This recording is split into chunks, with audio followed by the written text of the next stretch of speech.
মিষ্টি কথা না ভুলে আপনারা সেই দলের প্রতি আপনাদের ভালোবাসা, তাদের যোগ্য উত্তরসূরি শহীদ জিয়া ও বেগম খালেদা জিয়ার জ্যেষ্ঠ সন্তান জনাব তারেক রহমান আগামী দিনে এই নতুন যারা শিশু কিশোর তরুণরা আছে, এই কিশোর কিশোরীদের জন্য যে বাংলাদেশের পরিকল্পনা উনি নিয়েছেন, আগামী 100 বছরের পরিকল্পনা, নতুন নতুন কর্মসংস্থান হবে, আপনাদের জীবনযাত্রার মান আরো উন্নত হবে, আপনারা ব্যবসা বাণিজ্য করে আরো উন্নতভাবে আপনাদের আয় বৃদ্ধি হবে।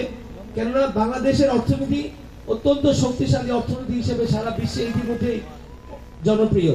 আপনারা জানেন শুধু গার্মেন্টস না, এই যে আমরা যে কাপড় পরি মেড ইন বাংলাদেশ, সারা বিশ্বে কিন্তু এই কাপড় বিক্রি হয়।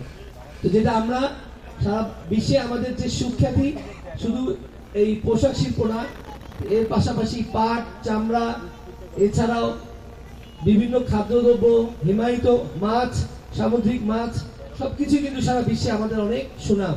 তো আগামীতে আমরা যত বিভিন্ন দেশে আমাদের শ্রম বাজার, অর্থাৎ আপনাদের যারা বিদেশে চাকরি করে প্রবাসে, তাদের জন্য আমরা যত বাজার সৃষ্টি করব, ততই কিন্তু তারা বিদেশে গিয়ে চাকরি করে দেশে টাকা পাঠাতে পারবে, তাদের পরিবার আরো উন্নত হবে।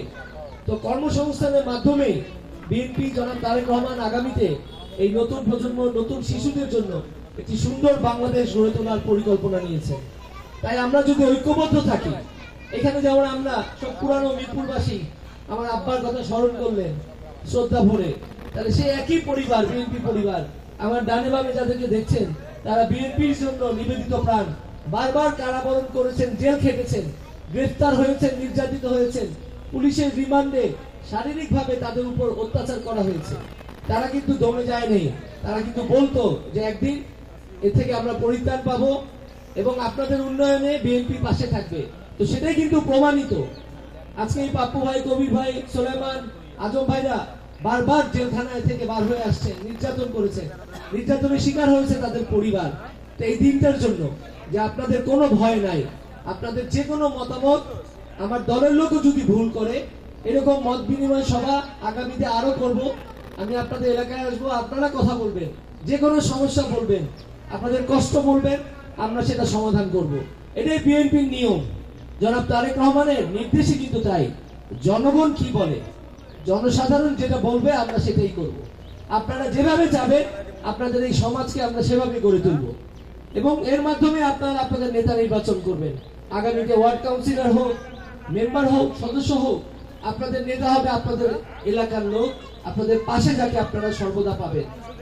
তাই দিন রাত আপনাদের পাশে বিএনপি, ছাত্রদল, যুবদল, স্বেচ্ছাসেবক, মহিলা দল, ওলামা দল, মৎস্যজীবী, কৃষক দল, আমাদের বিশাল সংগঠন। আপনারা ভয় পাবেন না। আপনাদের ব্যবসা বাণিজ্য, চাকরি, আপনারা পরিবার পরিজন নিয়ে সুস্থভাবে থাকেন। আমরা সবাই মিলে এখানে যাতে কোনো অপরাধ না হয়, এই নবাবের বাগে জায়গাটা তো সুন্দর, এখানে যদি আধুনিকতার যা যা সুবিধা আছে, খেলার মাঠ, কবরস্থান, স্বাস্থ্য কমপ্লেক্স, গ্যাসের সমস্যা ইত্যাদি দূর করে আমরা যদি রাস্তাঘাট আরো পাকা করতে পারি, রাস্তার যত লাইট আছে সেগুলো যদি আমরা পুনঃস্থাপন করতে পারি, তাহলে একটি সুন্দর এলাকা হিসেবে এখানে লোকজন থাকবে এবং এলাকার মূল্য বৃদ্ধি পাবে। পাশাপাশি আপনি আমাদের এই